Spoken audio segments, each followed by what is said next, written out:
என்னதான் ஸ்கார்ஃபேஸ்ங்கிற இந்த சிங்கம் 4 வருஷத்துக்கு முன்னாடி இறந்திருந்தாலும் இதோட பேரை இன்னி இந்த உலகம் மறக்கல. அப்படி இந்த ஸ்கார்ஃபேஸுக்கு என்னடா பாஸ்ட் இருக்குன்னு பாத்தீங்கன்னா 2007ல மசைமாராங்கிற ஒரு இடத்துல அஹாடிங்கிற இந்த சிங்கத்துக்கும் மாமாலயாங்கிற இந்த சிங்கத்துக்கும் சேர்த்து 4 குட்டிகள் பிறக்குது. பிறந்த 2 வருஷத்துல அதோட அப்பாவே அந்த 4 சிங்கத்தையும் கூட்டத்தை விட்டு துரத்தி விடுறாரு.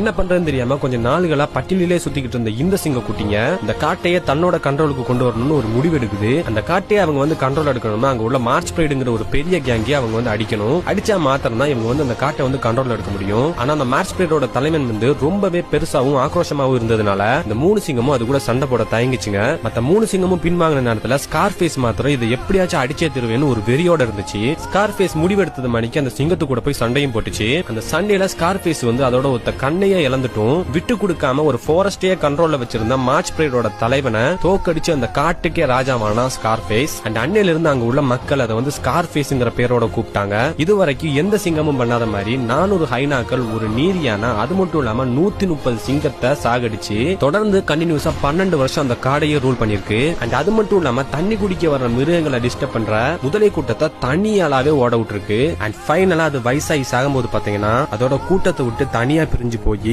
8 பிரைட தன்னோட கண்ட்ரோல்ல வச்சுக்கிட்டு உயிரை விட்டுருக்கு. இந்த ஸ்கார்ஃபேஸ் பிறக்கும் போதும் சரி வாழும் போதும் சரி சாகும் போதுமே ஒரு கிங்கா தான் இருந்து